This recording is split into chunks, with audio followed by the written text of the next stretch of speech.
Millions of despairing men, women, and little children, victims of a system that makes men torture and imprison innocent people. You cannot shake hands with a clenched fist. Produced by a nuclear exchange would be carried by wind and water and soil and seed to the far corners of the kingdom of God, the kingdom of heaven. It's one small step for man, one giant leap for mankind. We're not saying that planet Earth is coming to an end. We're saying that planet Earth is about to be refurbished, spaded under, and have another chance to serve as a garden for another civilization. Most of the people in here are just your reflections. They're your mistakes. 1776 will commence again if you try to take our firearms. 1 million of the planet's 8 million species are threatened. You are what you repeatedly do. Therefore, excellence ought to be a habit, not an act. Your lives and the credibility of the United Nations is at stake. Epstein didn't kill himself. The reason this is such an interesting time is not only because we're on the threshold of the end of this civilization. They're trying to take you out with bullshit. The experience of the past 2 years has proven beyond doubt that no nation can appease the Nazis. To those who can hear me, I say, do not despair. The misery that is now upon us is but the passing of greed, the bitterness of men who fear the way of human progress. The hate of men will pass, and dictators die, and the power they took from the people will return to the people. And so long as men die, liberty will never perish. In the language of the U.S. Department of Defense, these are unidentified aerial phenomena. Roswell's a very interesting place with a lot of people that would like to know what's going on. There is very compelling evidence that we may not be alone. This is the Garden of Doom. Welcome everyone into Garden of Doom, and this week we are being graced by Robert Spencer. He is the author of a number of books. He's also testified in various venues. He's been on multiple television shows, probably every news and punditry show you could imagine. He is the director of jihadwatch.org.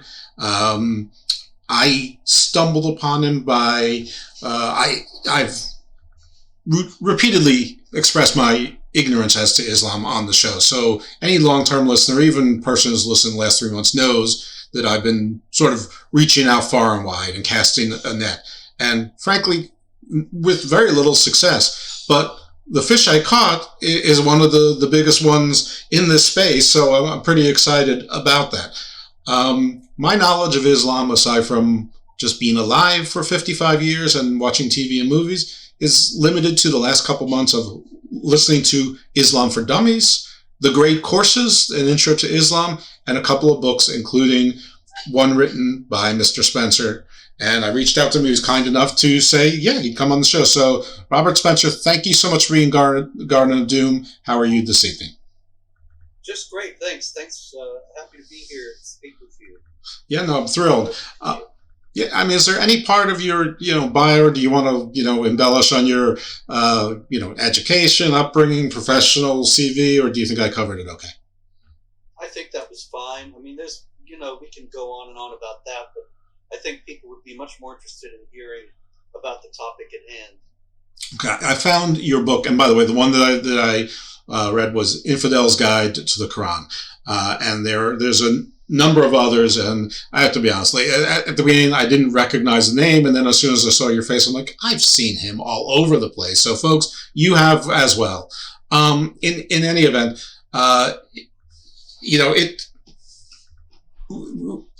we do a lot of comparative religion and comparative mythology here. So in pre-production, we talked about sort of going by the same format, because I think folks would be surprised, like, if you're not indoctrinated into the Quran, and frankly, as it seems, if you're not a fluent reader and understander of Arabic, you might not even have a correct understanding of the Quran from whom you've been taught if they are not, fully fluent and conversant in Arabic. Am I saying that correctly? Well, what the situation is that the Quran is an Arabic book. It keeps telling you that. And it has to be in Arabic to be the Quran. If you have a translation of the Quran, it is no longer the Quran. The Quran is essentially in Arabic. And so if you were to convert to Islam today and go to the mosque and you want to join in the prayers, you would have to be able to recite Quran in Arabic. To be able to recite it in English is nothing. You have to know the Arabic, except actually you don't have to know the Arabic. You have to know the syllables of the Arabic. There are millions probably of Pakistanis and others in non-Arabic speaking Muslim countries who memorize the entire Quran without knowing a single thing about what it's saying. They just memorize all the words. And, my background is probably pretty typical for most people, but actually, I'm not trying to brag or anything, but I went to university and I went to law school, and I'm from the East Coast of the United States and have always lived in or near a big city. So I probably have a little bit more worldliness than some, but without assuming anything, what I've always been told is that the New Testament sort of picks up where the Old Testament leaves off, and the Quran, sort of builds upon that. But we're all people of the book, and it's all sort of the same thing, and it's all the same God, and it really isn't. The Quran is sort of like a rewriting of the entirety, and there's big differences, which frankly surprised me, and maybe they shouldn't have. Maybe I'm not as smart as I thought I was. Maybe I'm not as worldly as I thought I was. Maybe I was a little bit ignorant. But I think the easiest way to do it is probably just take it from the beginning. And so, most people know the in the beginning Bible, Old Testament, New Testament version of the story. What is the Quran's creation story? Well, the Quran's creation story is actually based on the biblical creation story. And so it does have similarities. But I think it's important to note that at the beginning here, that the Quran is not arranged like the Bible. And so when you pick up the Bible, the first thing you'll read is the creation story. Whereas in the Quran, the first thing you will read is the Fatiha, the opening, which is kind of the Christians have the Lord's Prayer, and it's kind of like the Lord's Prayer for Muslims. It's the most common prayer in Islam. And then you have 113 other chapters of the Quran. They are not arranged chronologically, and they veer from story to story and topic to topic without any actual clear logical connection or chronological connection, thematic, nothing. And so as a result, it's an extremely difficult book for a non-Muslim to just pick up and read and understand, because you'll get the creation story, you'll get the story of Jesus in various ways, you'll get the story of Moses and the Exodus retold many times, but they are not in any discernible order, and they're just going to come up unexpectedly at various different places. So at length, that said, the Quran does tell the creation story. I suppose the primary difference is that it does not say something that is very important in Christian theology, that the human beings were made in the image of God. It leaves that out. It does say there was creation in 6 days, although there's one passage in the Quran that says 8 days. And it has the temptation, but there's also a story about this figure Ibliss, who is identified with Satan, being told to bow down to Adam after Adam is created. And all of the other beings that Allah has created bow down to Adam because Allah told them to. But Ibliss refuses and says, I am made of fire and he is made of earth, and so I'm greater than he is. Why should I bow down to him? And that was the beginning of the disobedience of Satan that is common in the three Abrahamic religions, but is understood differently in all three.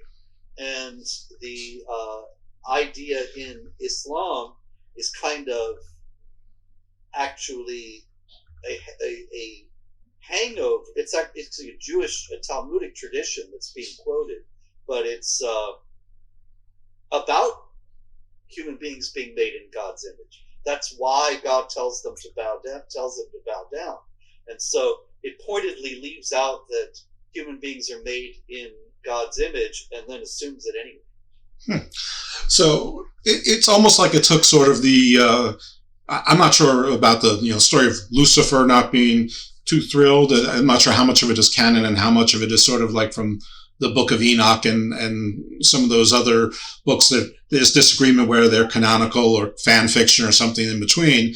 But it looks like it borrowed from all of that, made a very shortened version of it, took out the man is in God's image thing so that nobody, which I guess goes, well, I don't know. It's interesting because, there's always you can't look upon the face of God, but I guess you can reconcile. You can be in the image, but still not see the face of God because of the other glory and power. Anyway, I don't want to get sidetracked on that. That seems to be an argument in my own head that's not particularly important. Was Eve created the same way from Adam's rib? I know that there's, some people who study the Old Testament say that man and women were created. Then they talk about Eve, so there was another woman. Some say that's Lilith. Is there anything about that, or is it's silent? Is the Quran silent on those issues? It's silent about all that. It's just Adam who's created, and you hear about him, but you don't hear so much about Eve. When you go to the Quran and you have the story of the creation, there are a lot of similarities. If you look, for example, in chapter 2 of the Quran, which is the longest and most important chapter, says, and when your Lord said to the angels, this is chapter 2, verse 30 I'm starting with, indeed, I'm about to place a caliph on the earth. Now, this is an important word because people know about caliphates as Islamic states. But caliph means a viceroy or a successor, somebody who does your job in your place. And so Allah is saying that mankind will be his caliph on earth. And so he said, I am about to place a caliph on the earth. The angels are not happy about this, and they said, will you place on it one who will spread corruption there and shed blood, while we sing your praise and extol you? And he said, surely I know what you do not know. And he taught Adam all the names, which is something you read also in Genesis, and then showed them to the angels, saying, tell me the names of these if you're truthful. So Adam, he taught all the names of everything to, and then he taunts the angels that they don't know these names. And so they say, glory to you, we only know what you taught us. Indeed, you are only the knower, the wise. Anyway, it goes on a bit, and then in verse 35, this is chapter 2 still, and we said, oh, Adam, live in the garden, you and your wife. Wife? We hadn't heard about her before. Right. And so it's just assumed. You see, and often the Quran tells these stories in a way that makes it clear that it's assuming that the people who are hearing them have heard them before and know the details, and so it doesn't bother to fill in all the details. Yeah, that's true. Now, I didn't want to. I mean, when he says Ibliss, that is, who, by the way, I love Ibliss. From Battlestar Galactica, Count Ibliss. I did never realize it was the Arabic Satan at the time, but I knew it was something evil. Anyway, he said, "I made a fire, not of earth." Now, my understanding is that the jinn are made of fire, but they are something lesser than the angels and or demons, which I guess are the same. I'm not exactly sure. So while that's probably a little bit further along in the story, it probably makes sense to address that now. Yeah, well, actually, that's a contradiction in the Quran. The Satan is called an angel several times, but he is also called a djinn at least once. And I'm looking for the references. I'm sorry, I don't have them offhand. That's okay. But there is indeed a difficulty with that it's not clear from the Quran itself whether Satan is an angel or a jinn, and it's not clear even what the distinction between the two is. Generally, it's understood that the jinn are not your friends and the angels are. And that may be it, and yet there are some jinn we hear about in the Quran who hear the recitation of the Quran and become Muslims. Yeah, so, I've heard all. I mean, some of it I heard from you, but I've also heard other things about the jinn. But that doesn't mean that came from the Quran. That can come from the mythologies or other stories surrounding. Just like people. Yeah, I was having a discussion with someone about the properties of Medusa when she got her snake hair, and he's saying that's not the real story, bro. And I'm like, well, I mean, unless you're Homer or Hesiod, or Zeus, you don't really know what the real story is. I mean, well, that's exactly it. You've hit on an important thing, and that is that the Quran is a collection of stories that were circulating in the Jewish tradition, the Christian tradition, also some Zoroastrian stories, and they take various forms so that you can't say any more than you can say about Medusa. This is the right version, and there's not another. There are all kinds of variations, sometimes within the Quran itself. It's not a book that was written by one person with narrative control, but a book that was put together. I mean, this is a decidedly minority view, but this is the view that I have of it, that the Quran is not actually the product of one person, but of many, and is full of the various perspectives of these different people, to the extent that there are numerous contradictions within it. Well, that makes sense. I mean, the Bible was all of the Testaments. You've got the Gospels with different authors, but my understanding is the Islamic belief is that firmly that the Quran has one author, and that author is God, Allah, and it's the literal word of God.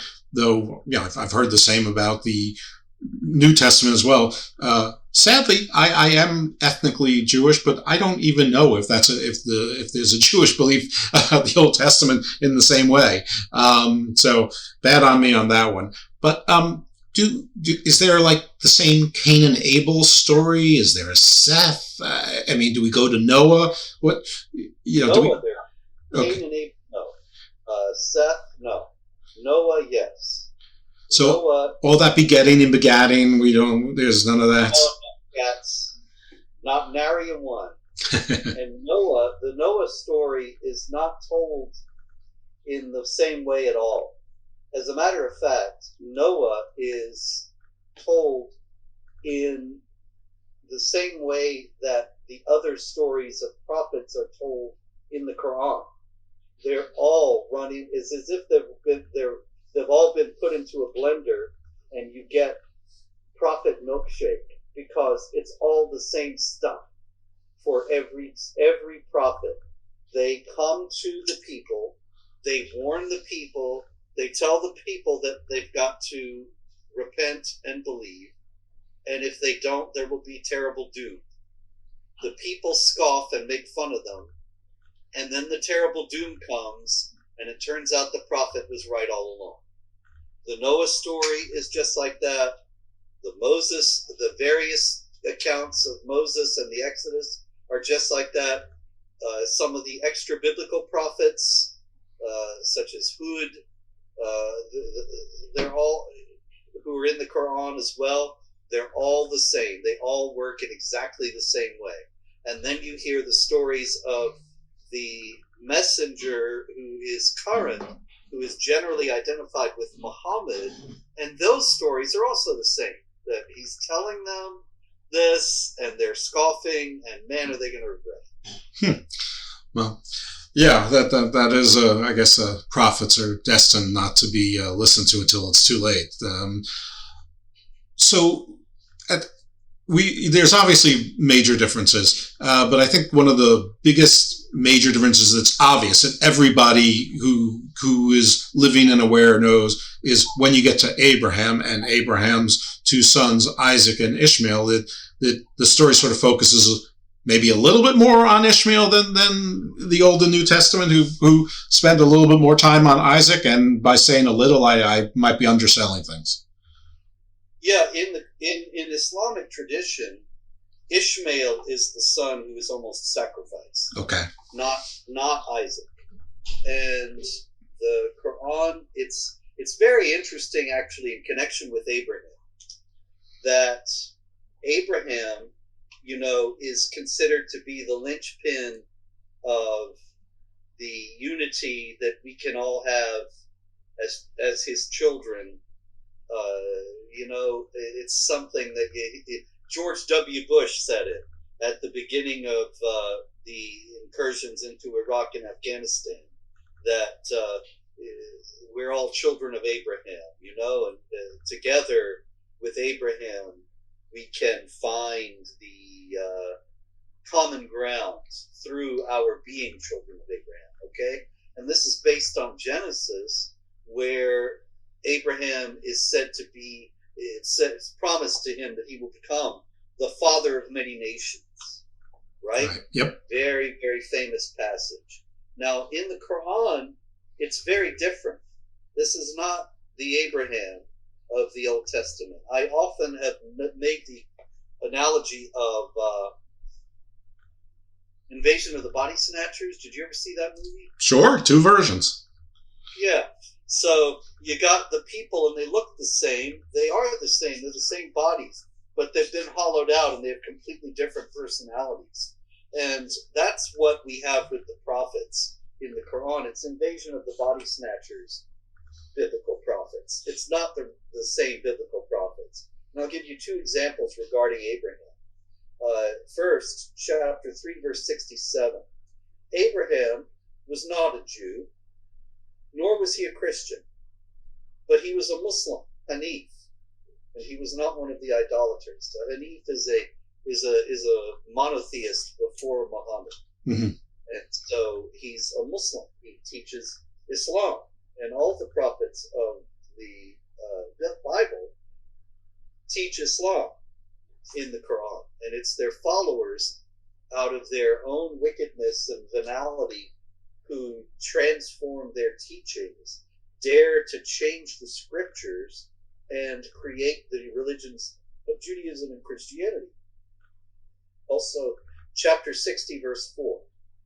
There is an excellent example. Now, that's very important language, because in chapter 33, verse 21, it says Muhammad is the excellent example for the believer. And so Muhammad is to be emulated, and everything Muhammad does is good. And he's the excellent example in every way. It's unrestricted. So a believer tries very hard to imitate Muhammad. And so we're told in chapter 60, verse 4, that Abraham also is an excellent example. There is an excellent example for you and Abraham and those with him. Now here's where it gets interesting. When they told their people, indeed, we are guiltless of you and all that you worship besides Allah. We're done with you. And there has arisen between us and you hostility and hatred forever until you believe in Allah alone. So Abraham is an excellent example for the people when he says, go tell your unbelieving relatives and friends that there's going to be hostility and hatred between the two of you forever unless you all become Muslim. So here's George W. saying, we're all children of Abraham, and we can find common ground as children of Abraham. And they read the Quran, and they see that Abraham tells them that they've got to hate the unbelievers. Right. So the schism of Isaac and Ishmael, which was always sort of there, is codified, and the paragon, the Vitruvian man in Abraham, basically says you're going to have a Hatfield versus McCoy, feud unless you assimilate, I guess. There's also an interesting part, and I think I got it from your book, but other places as well, that in the Quran, Abraham and Ishmael take a trip to Mecca and they make the Kaaba stone, which apparently is the only tie that Abraham has to Mecca, which is thus the Islamic, I guess, original claim on Jerusalem, which, you know, I don't know that story. I know what the Kaaba stone is, of course, you know, but it seems, you know, all that trouble on the Temple Mount, you know, if that's the basis of it, that's, you know, that, I don't know. I mean, this whole thing is based on an oral land you know, I went to law school. I'm a lawyer. So oral land contracts violate the statute of frauds in this country. So the whole thing about, you know, the land of Israel is yours, even though it's got an oral land contract is, you know, not very reliable. But this is, you know, this seems to be the thinnest version of a claim of right, of all the biblical or people of the book segments. But I'm sure you could speak better on that. Well, I need to clarify just a couple things. Sure. One, Abraham is indeed credited, Abraham and Ishmael, in Islamic tradition, although not in the Quran. The Quran does not mention it at all, but Abraham is supposed to have gone into Mecca with Ishmael, and they built the Kaaba, yes. So where's that come from if it's not in the Quran? Oh, that's all in Hadith, in Islamic traditions. The Hadith are 9th century, and they fill in all the details about the circumstances of revelation of the Quran versus the life of Muhammad, life of other prophets, and so on. And this is the basis for people who doubt Muhammad's historicity because of whom I am one. These stories there's no trace of their existence before the 9th century, and yet Muhammad is supposed to have died early in the 7th. So you've got 200 years in which all kinds of legendary elaboration can happen and did happen, as the stories themselves attest by their own variations. But that is the basis for a lot of Islamic belief. And when it comes to Jerusalem also, Jerusalem, the basis is not on a story of Abraham, it's the story of Muhammad. Okay. And it also is not in the Quran. The Quran says this in chapter 17, verse 1. Let me get there real quick.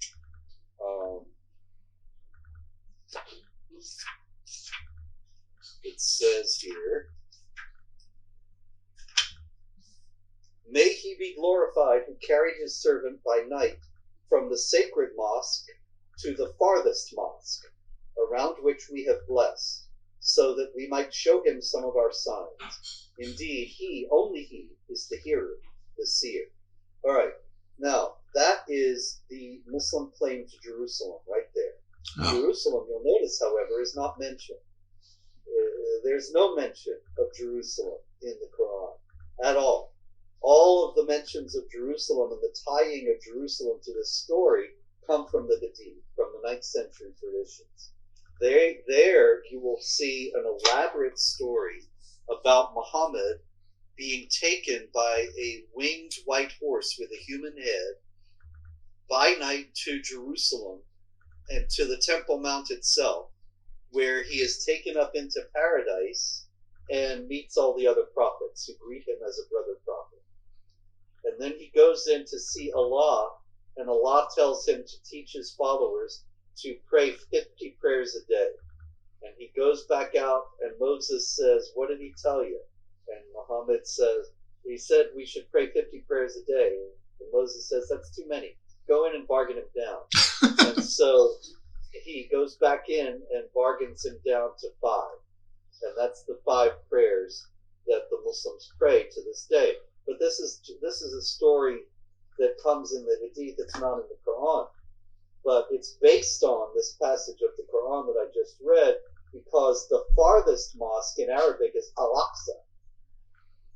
And the Al-Aqsa Mosque is, of course, on the Temple Mount. Mm-hmm. So Muslims routinely will tell you that Muhammad was taken to the Temple Mount, but all that Al-Aqsa Mosque means is the farthest mosque. I see. So what the Quran meant by Al-Aqsa Mosque not only does not need to have been the one that's on the Temple Mount today, but it almost certainly wasn't the one that's on the Temple Mount today, because that one was built in 691, and Muhammad is supposed to have died in 632. So he could not have gone to the Al-Aqsa Mosque. There's no way. Right, it's chronologically not. It wasn't built yet. And this winged horse with the human head. This is in the Hadith as well. It's not in the Quran. Okay, that was a common misunderstanding for sure.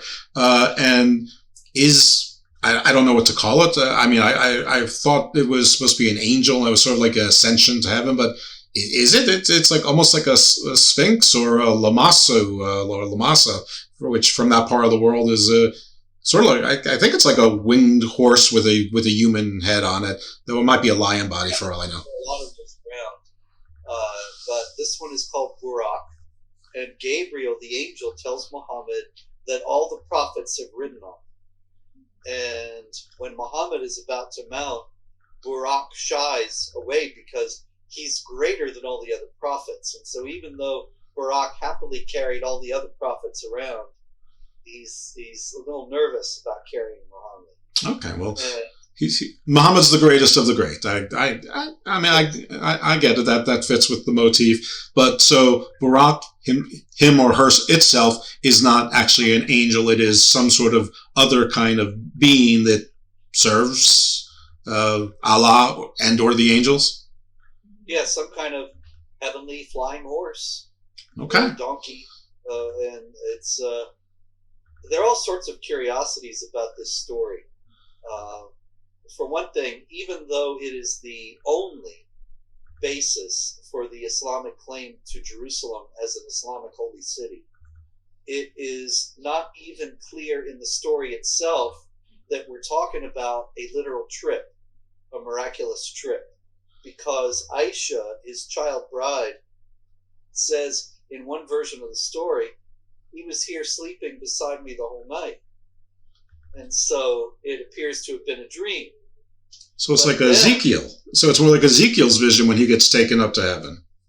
Yeah, except then the Quraysh, the pagan Arabs of Mecca, they oppose Muhammad, and they come to him and they say, "You went to Jerusalem last night?" And he says, "Yeah."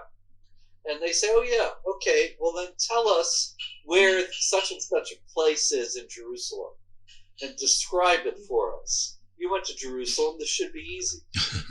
And so the story says that then a map came down from paradise, from Allah. And so Muhammad was able to, a map of Jerusalem, and Muhammad was able to answer all their questions by consulting this miraculous map. Now, the only problem with that is that then the story says, and after that, a lot of the people who had followed him went away and stopped following him. Now, if he aced all their questions, then why did they stop following him? It doesn't make any sense. They should have had their faith strengthened more than ever.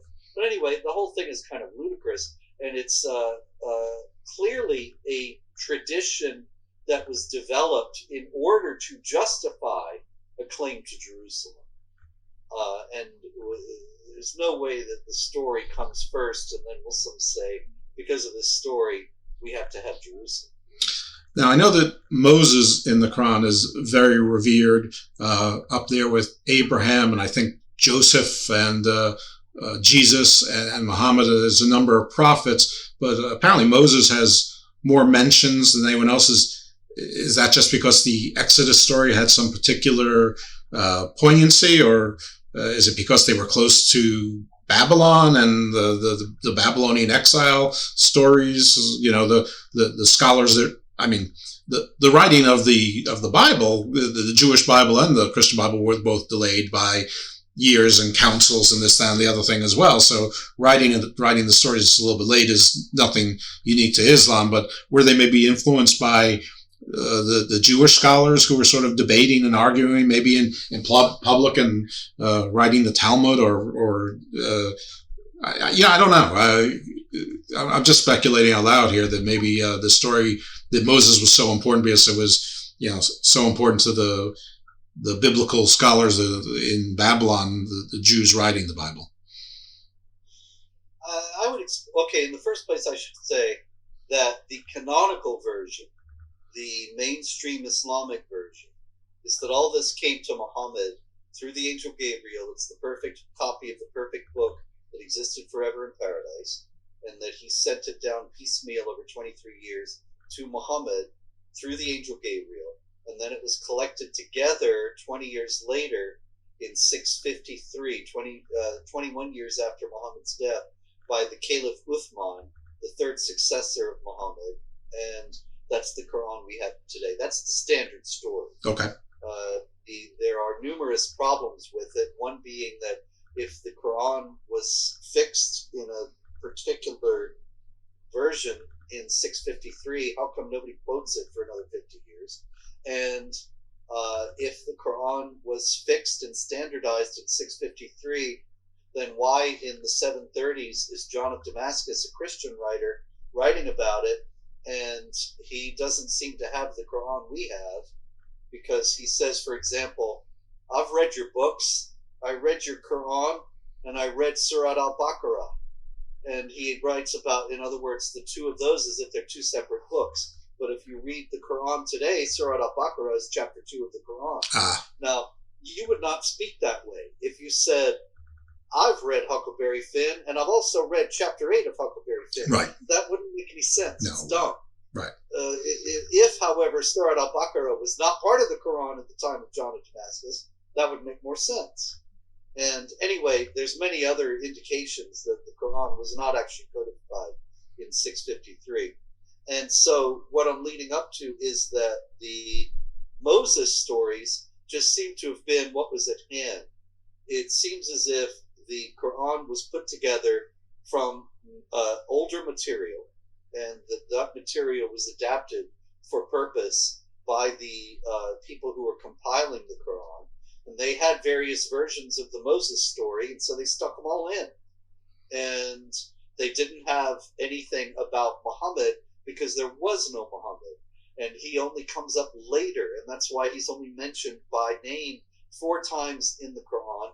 None of those have any biographical references, and all of them could be using the word Muhammad as a title, the praised one, for somebody else.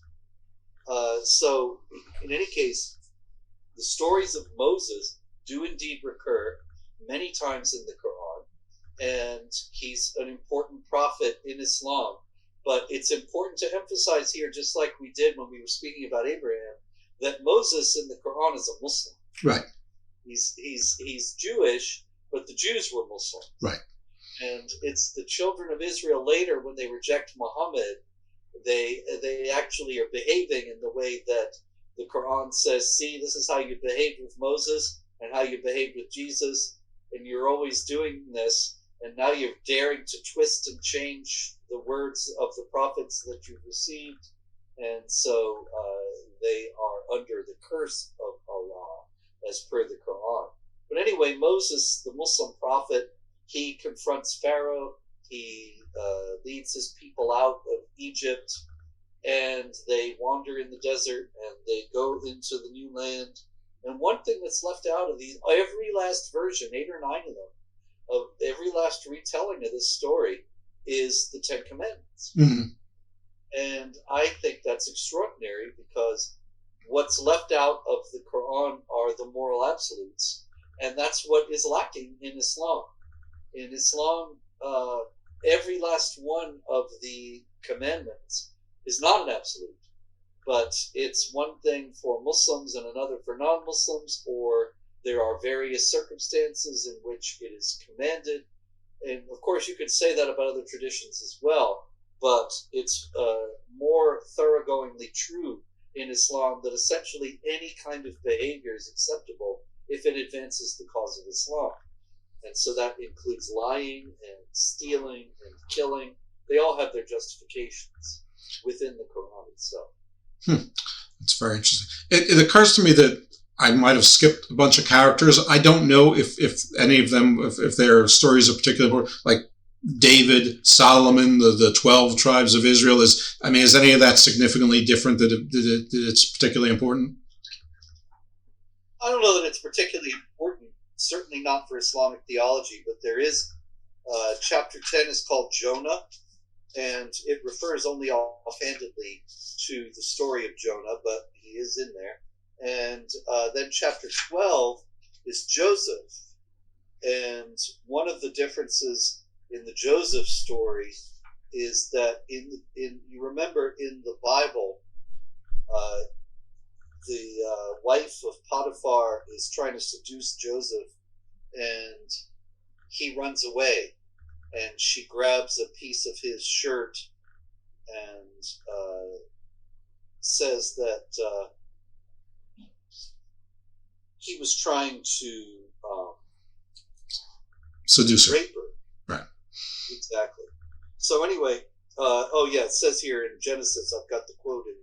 I have an edition of the Quran that I put together myself, the critical Quran, and that's what I'm working from here.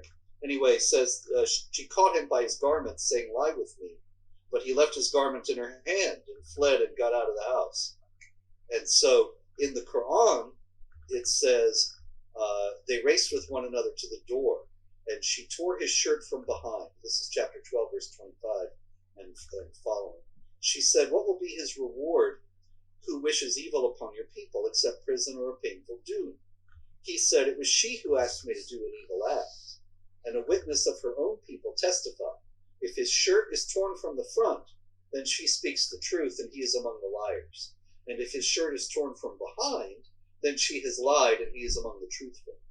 And when he saw his shirt torn from behind, he said, "Indeed, this is from the guile of you women. Indeed, your guile is very great."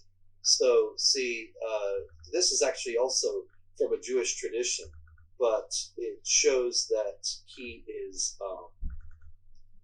trying to run away and not forcing himself upon her. It's a convenient reading of a rip on the back of the shirt for our friend Joseph. It shows that the Quran is not based on the Jewish scriptures or the Christian scriptures as such, but on traditions, interpretations, commentaries, folk tales, things that were circulating in the region that the compilers of the Quran had access to and were able to pick up. Now, Gabriel was the messenger, and Gabriel's the archangel with the horn. Gabriel is sort of typically one of them. All the angels are messengers; they're malakim. But does Gabriel before? Well, I know there is no before the Quran under Islam. It was eternal. It just wasn't codified until then, which is why the prior prophets and virtuous people were Muslims, even though they didn't necessarily know they were Muslims. There just wasn't a word for it yet. But what are the properties of Gabriel? Or do they just pick Gabriel because he was a popular name? Why did they pick Gabriel? Well, I don't know that anybody can answer that. But I can tell you that it's noteworthy that Gabriel in Islamic tradition is identified as the being who appears to Muhammad because he's very different from Gabriel and the other angels in the Bible. One of the things that angels tend to say in both the Old Testament and the New is, "Be not afraid." They know that they are fearsome presences, and so when they appear to human beings, they tend to tell them to calm down. Right. Tell them to not be scared, to relax. Whereas in the Islamic tradition, this is not in the Quran, but this is the beginning of the Hadith, as a matter of fact, in the most reliable Hadith collection, that of Bukhari. Muhammad says, "The angel caught me and pressed me so hard that I could not bear it anymore. He then released me and asked me to read." So that's the beginning of Islam, when the angel appears to Muhammad and says, "Read or recite." And he says, "I don't know how to read." Thereupon he caught me again and pressed me a second time till I could not bear it any more. He then released me and asked me again to read. But again I replied, I do not know how to read. Thereupon he caught me for the third time and pressed me and released me and said, read in the name of your Lord, who has created all that exists. He's created man from a clot of blood. Read. And so, in this case, Gabriel is terrified, and he essentially terrorizes Muhammad into submission and makes him so scared and browbeats him until he agrees to read. It's also noteworthy that there is an Islamic tradition that says that originally it was Seraphel, another angel, who appeared to Muhammad. And then after 3 years, Gabriel took over. Now, I find that extraordinary in light of the fact that Seraphel has completely disappeared from the Islamic consciousness. And one reason for this may be the fact that the source for this, Ibn Sa'd, who's one of the early 9th century biographers of Muhammad, he even discounts the story as he's telling it. And he says, now most people reject this and say that it was Gabriel. But nonetheless, he feels it necessary to pass it on. It is in Islamic tradition. And so I wonder, well, how did that get there? Mm-hmm. You know, if Gabriel, if everybody had agreed from the beginning, Muhammad comes out of the cave and says, hey, Gabriel just appeared to me, then why would anybody ever make up a story saying it was somebody else? Right, Seraphel, who, I mean, I don't know about then, but Seraphel is not one of the famous angels, at least now. Yeah. So it's much more likely that there was some story of Seraphel appearing to someone that became part of the Muhammad legend. And so there were versions that had Seraphel attached, and then it was decided to promote him to Gabriel because Gabriel is indeed a more prominent angel. And so the traces of the Seraphel stories were still circulating and had to be explained, or at least noted. And so here again, we have another indication that this is not historical material, but just legends that are being reshaped. Yeah, and I fully understand this is talking to the audience more than you, that if those of you are devout, or believers, that nobody picked Gabriel. Gabriel was the messenger, was the one who provided it. So I understand my choice of words may have been awkward, but I am learning and sort of going as I go along. All right, so I guess from Moses, probably the next logical place is to go to Jesus. Well, Jesus is very important in the Quran, mentioned many times, more than Muhammad, much less than Abraham or Moses, however. Okay. And he is, the main thing the Quran wants you to know is that he's not the Son of God, not the Savior, did not rise from the dead, and that those who believe these things are severely astray. So that the Quran says twice in chapter 5 verse 17 and again in 72, unbelievers are those who say Allah is the Messiah, the Son of Mary. So there's no divinity of Christ, and if you believe in the divinity of Christ, you're an unbeliever. If you say that Jesus is the Son of Allah, this chapter 9 verse 30, then you're under the curse of Allah. If you say three as in the Trinity, then you should stop. It is better for you not to say it. So there's a great deal about Jesus, but I suppose the main thing that the Quran wants to tell you about Jesus is that chapter 61 says, and when Jesus, son of Mary, said, O children of Israel, indeed, I am the messenger of Allah to you, confirming what was before me in the Torah, and bringing good news of a messenger who comes after me, whose name is Ahmed, that is Muhammad, the praised one. And then it goes on, as I mentioned before earlier about Noah, that all the stories of the prophets are the same here again. And yet when he came to them with clear proofs, they say, this is mere sorcery. And this is how all the prophets are always received in the Quran. So when they say it's the same God, it's sort of if you believe in the Trinity, it's obviously there's severe distinction with the gods, though I guess the distinction between Yahweh and Allah could be illusory, I suppose. I mean, I don't know. Yeah, if you believe in, well, the Quran says, in chapter 29, verse 46, the Quran says, hang on, let me get there.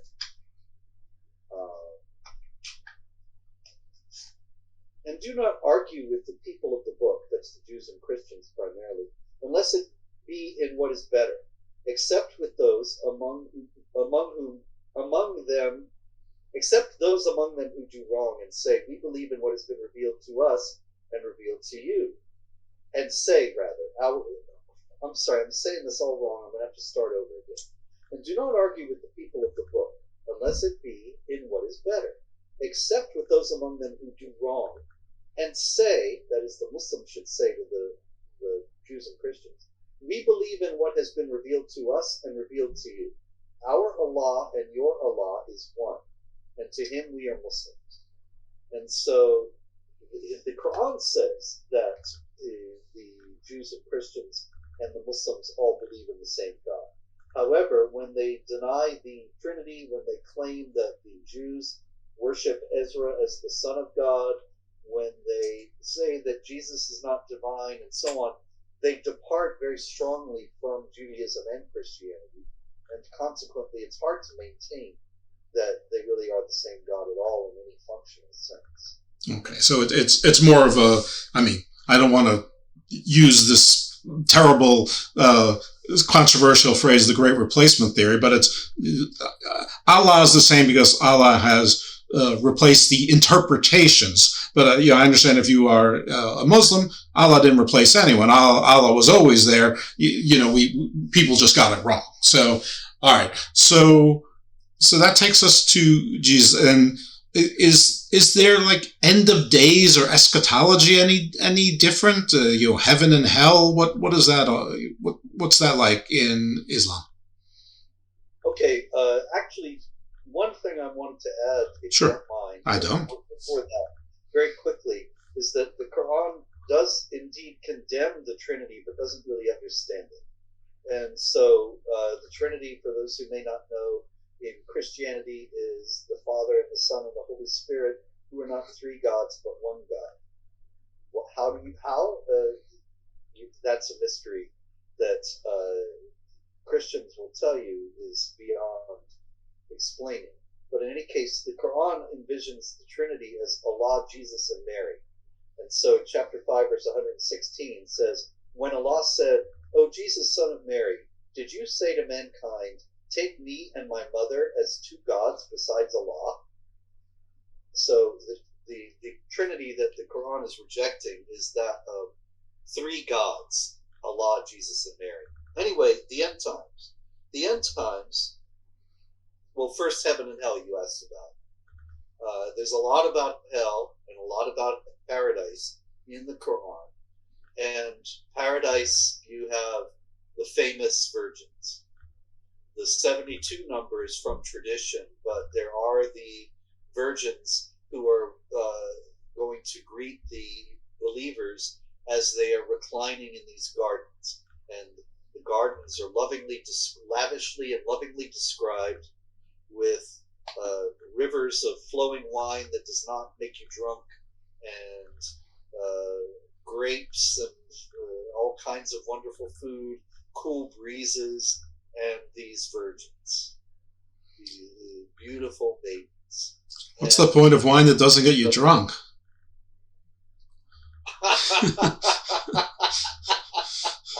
Yeah, that's occurred to me myself, but that's what it says. And so that's the vision of paradise. It's a very earthly kind of sensual paradise. And hell is also very lavishly described. Incredible tortures. Allah will pour molten lead down your throat, and your skin will be burnt away by the flames, and then Allah will issue you new skin so that it can be burnt away. And it just goes on and on and on. A little bit of the Thraki Game of Thrones, a little bit of the Zeus and Prometheus thrown in there. Yep. Cycle of terror. Oh yeah, it's very much terror.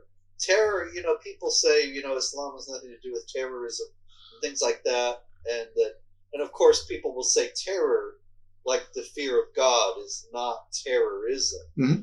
But terror is the center of Islam. Islam is all about terror because the Sharia punishments, Islamic law, Sharia, mandates stoning and beheading and cutting off your hands and so on for various offenses, so that you toe the line in order not to receive these various tortures. You are, in other words, terrorized into submission. Muhammad is terrorized into submission, as I noted, by the angel when he receives the first revelation of the Quran. It's all about terror. And Allah says that he will strike terror in the unbelievers, and that the believers should strike terror in the enemies of Allah. So anyway, my understanding is that the word Islam actually, if it was just to give it its regular definition without the religious connotation, means submission. Yeah, that's right. Okay. And so you submit because you're afraid not to. Right. Not because he's so wonderful, Allah, that you're compelled to want to please him. It's just, he's going to torture you so terribly if you don't, that you better toe the line.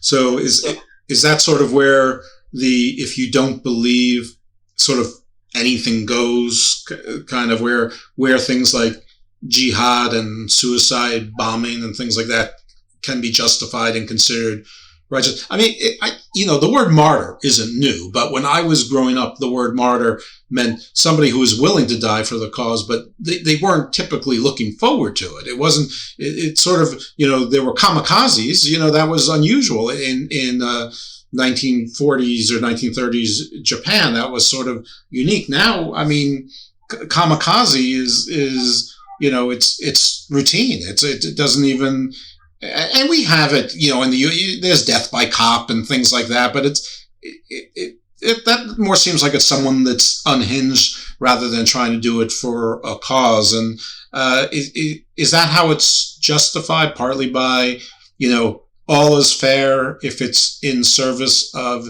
Islam. And, I've heard that the incentive is you go to paradise and you get these 72 virgins. And if you believe that, then, hey, that seems like a pretty square deal. Well, to some degree, yes, but also there are very explicit justifications for suicide bombing and for jihad. So suicide bombing is in chapter 9, verse 111. Indeed, Allah has bought from the believers their lives and their wealth, because the garden will be theirs. They will fight in the way of Allah and will kill and be killed. It is a promise that is binding on him in the Torah and the Gospel and the Quran. Now that last part is just nonsense, because there is no promise of paradise for those who kill and are killed in the Torah or the Gospel. But it is right here in the Quran. And it is the only promise of paradise. You are guaranteed a place in paradise if you kill and are killed. Right. And that's why the definition of martyr is different in Islam, because you have to kill and be killed in the process to be a martyr. You're not just a martyr if you die for the faith. Jihad is warfare against unbelievers, and that is based on many passages of the Quran. For example, kill them wherever you find them, which is chapter 2, verse 191 and 489. Kill the idolaters wherever you find them, which is chapter 9, verse 5. When you meet the unbelievers, strike the necks, that is, behead them, chapter 47, verse 4. This is all done in service of the Islamic social order, as is made clear in chapter 9, verse 29, which says to fight the Jews and Christians, the people of the book, until they pay the jizya, which is a tax, with willing submission and feel themselves subdued. So the idea is to establish the superiority, the supremacy, and hegemony of the Muslims by fighting against and subjugating the Jews and Christians. But you could pay your way out of this death penalty by a tax? I'm sorry, I don't understand the question. You're saying that they can pay, I think you said a jizya or something, that there was some tax? Oh, jizya. Jizya. Jizya. Chapter 9, verse 29 of the Quran. That you fight the people of the book until they pay the jizya with willing submission. See, the people of the book have to be killed or converted to Islam. But if they pay this tax and submit and accept all the discrimination that the submission involves, then they're allowed to continue as Jews and Christians. So it's not you can pay and go on your way. You've got to pay and either accept, well, if you accept Allah, you don't need to pay. If you don't, you have to pay and accept being, at least a second-class citizen, to say the least. Okay, I understand the difference. Okay. All right. What about the end of days? Is there a version of Revelations there? There's no version of Revelation in the Quran, and there's very little about the end of days, but there's a lot in the Hadith, in Islamic tradition. And one of the main features of it is the second coming of Christ, which is also interesting in light of the fact that Muhammad is supposed to be the last and greatest prophet, and yet it's Jesus who's going to come back at the end of the world. Obviously, here again, you have evidence of the Quran and Islamic tradition being fashioned from the earlier tradition. Mm-hmm. And so they have the second coming of Christ in Christianity. They took it over in Islam. But it's, of course, different. It's Islamized, as all these things are. And so in the book of Revelation, Jesus comes back and defeats the enemies of the believers, these supernatural beings, the beast and all that, and establishes his kingdom that will last for 1,000 years. And finally, there'll be the consummation of all things. Anyway, there's all that in Christianity. In Islam, Jesus comes back and he will, according to a hadith that Muhammad is supposed to have said, he will break the cross, kill the pig, and abolish the jizya. Break the cross means he'll destroy Christianity, because in Islam, Jesus was not crucified, and it's an insult to Allah to say he was crucified. So he will break the cross means all those Christians who are not, even those who were subjugated under the rule of Islam, they will no longer be allowed to be Christians. They will have to either, at that point, accept Islam or be killed by Jesus himself. Oh. He would kill the pig because the Christians eat pork. The Jews don't eat pork, and the Muslims don't eat pork.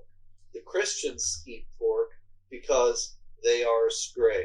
They have changed the revelations that they received, and so this will be ended at this point, and they will have to obey the food laws again. And what about shellfish? I mean, it says pork, but it doesn't say anything about the crusty critters. No mention. Okay. And I don't think that they're generally considered to be non-halal. I think that I don't think there's any problem with Muslims eating them because they aren't mentioned. Is that just a kosher thing? Because see how bad I am? I don't even know these things. Well, there are a lot of similarities between kosher and halal. But here again, terror is central to Islam. Islam mandates that you can't stun the animal.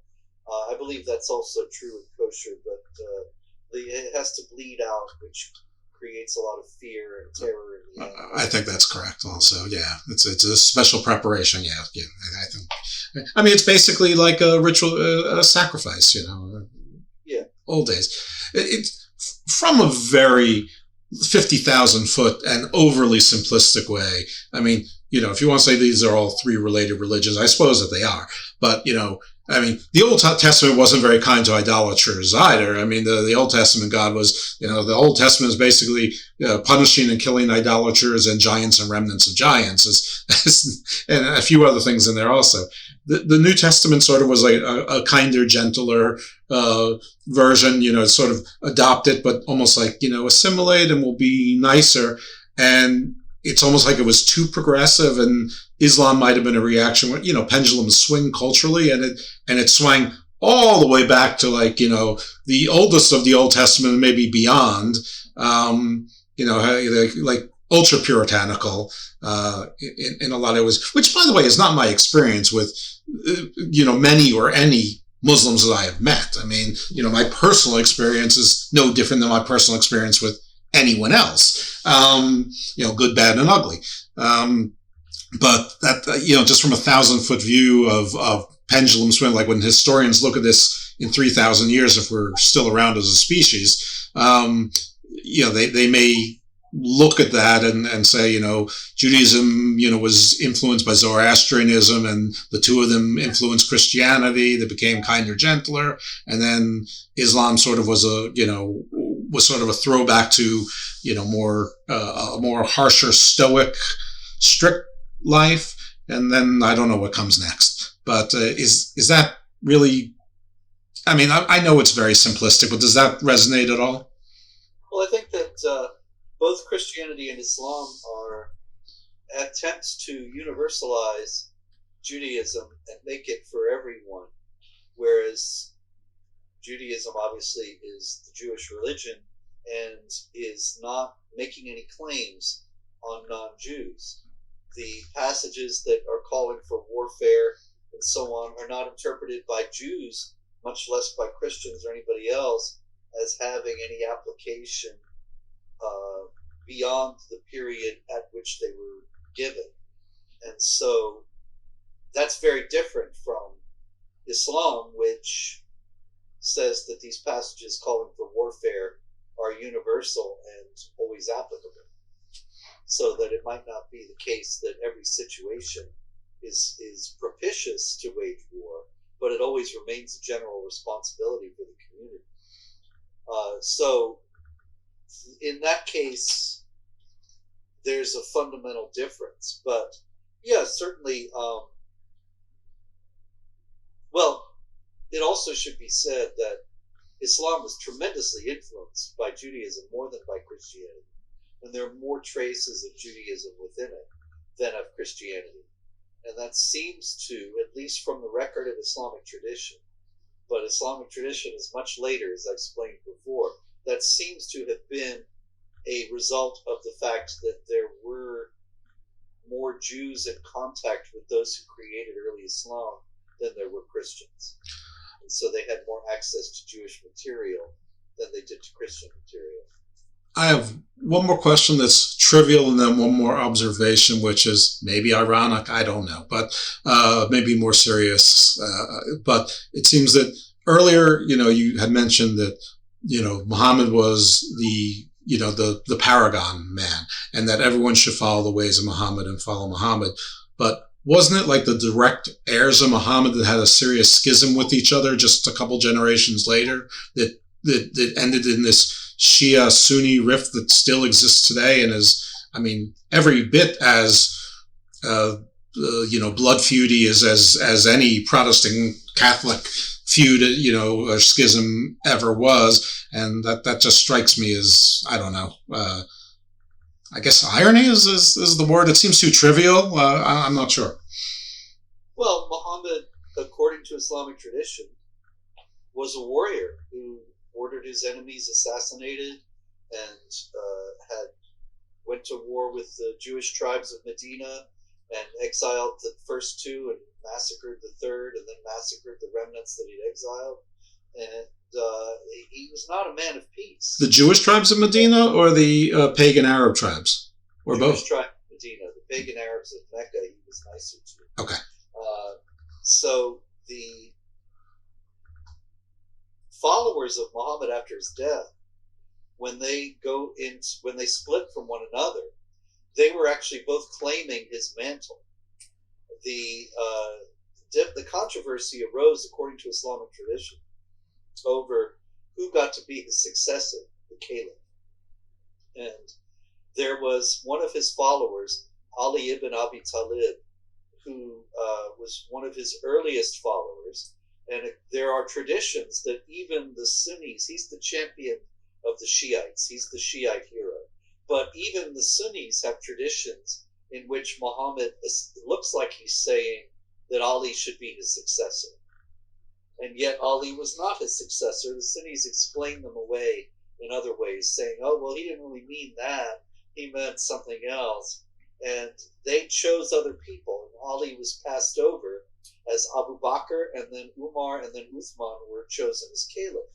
When Ali was chosen as caliph, Aisha, Muhammad's favorite wife, got Muawiyah, another one of the Muslim leaders, to start a civil war against him. And this ultimately culminated in the split. But both were saying they were acting on Muhammad's wishes. Aisha said, he died in my arms, and if he had appointed a successor, I would have heard about it. I would have known. And he never did. And so the Sunnis chose the best man in the community to be the successor. The Shiites said he chose Ali, and and Ali was his son-in-law. The successor of Muhammad has to be a member of his household. And so all the Shiite leaders were related to each other. They had to be members of Muhammad's household. And that is the basis of the split. But neither of them, in other words, were in any sense going against anything Muhammad had said and done. They were both claiming to represent him most properly and going to war with one another because that's what he did. Gotcha. All right, so what I think is trivial, but maybe I might be wrong, and bear with me because there's going to be a little bit of a list here, but I don't know if any of them apply or not. But this is Garden of Doom, and so we like to talk a little bit about monsters and monsters adjacent. So in the Quran, is there any equivalent to, say, Nephilim, the whale, Goliath, Og of Bashan, the giant king, Leviathan, Behemoth, and any of these biblical monsters, or do we just have the Barak, the magical horse? Well, Barak is not in the Quran. He's in Islamic tradition. Ah, right. You told me that earlier. Yep. I'm not... Now, I can't say that I'm somebody who pays a lot of attention to monsters, except for the ones under the bed. And so I'm not really sure, but I can't remember any such beings in the Quran. I mean, there's the djinn, and there's Satan, and there are the angels, and there's a lot of fighting. As a matter of fact, we hear that the stars in the sky are projectiles that Allah throws at the demons when they try to listen in to the meetings in paradise. And that's about as close as I can come. I should also note, it's a little bit, I don't mean to change the subject, but there's more that can be said about the end times. Sure. We only were talking about the coming of Jesus, but another thing is the end times can be brought on by killing Jews. There's a tradition in which Muhammad said, the last hour will not come until Muslims kill Jews. And see, that in itself is an extraordinary statement. He's saying you want to bring on the final victory of Islam and hasten the consummation of all things, then you can do it by killing Jews. So killing Jews becomes practically a sacred act. Yeah, it's interesting because I didn't realize that. But listen, there's a question that I always wanted to ask you during this whole interview, and I was afraid to, frankly, which is, it sure seems like Islam has a lot more in common with Judaism than Christianity, but there seems to be a worse relationship with Judaism and Jews than Christians. Now, I don't know if that's just geographic proximity, etc. But you just answered it. There it is, right there. I mean, that edict, that mandate says of the classes of our enemies, this is the number one enemy. Yeah, the full passage is. The end times, the last hour will not come until Muslims kill Jews and Jews hide behind trees, and the trees call out, "Oh, Muslim, there's a Jew hiding behind me, come and kill him." Now, there are many Muslims who take this very seriously today, because one version of the story has Muhammad going on and saying, "Except the Garkat tree, because the Garkat tree is the tree of the Jews." And so there are actually, I saw a sermon some years ago where this Muslim preacher was saying, and you see, this is why the Israelis are planting Garkat trees all over their properties, so that when the last hour comes, they can hide behind trees that will not rat them out. Okay. All right. Well, magical also, trees. He says, chapter 5, verse 82, you will find the Jews and the idolaters the most vehement of mankind in hostility to those who believe. And you will find the closest in affection to those who believe, those who say, indeed, we are Christians.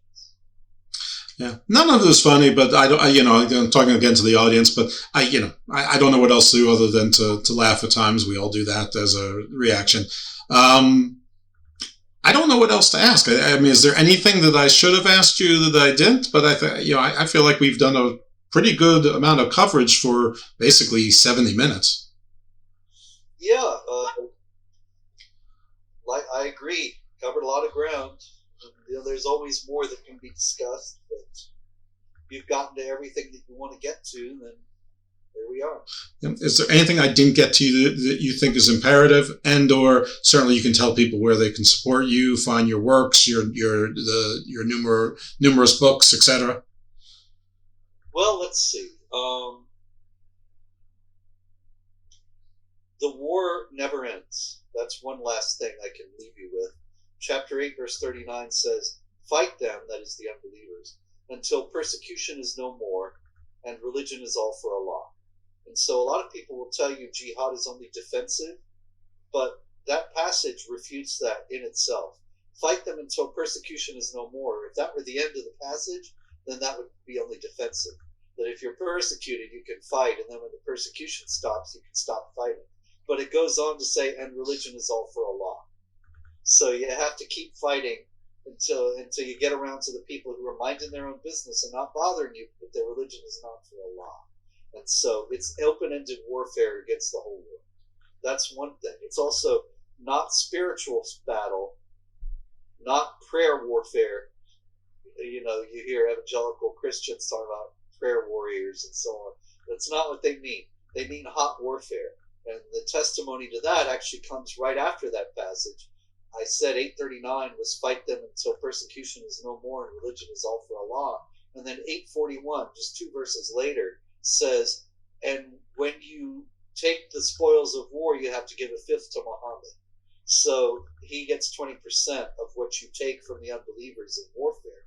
Obviously, there's no spoils of war in a spiritual struggle. So It's clearly hot warfare that's meant. Anyway, that's it. I'm at jihadwatch.org with news about and commentary about jihad activity every day. And Jihad Watch RS on Twitter. And the books are at Amazon, Barnes & Noble, wherever fine books are sold.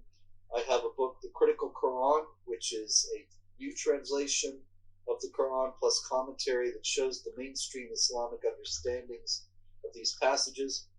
Another book people might be interested in is The History of Jihad, which is the only history of jihad that I know of, that traces 1,400 years of jihad warfare all around the world. Did Muhammad Exist, which is an evaluation of the historical value of the stories of Muhammad. And I have another one coming out that goes into that, more specifically examining each story.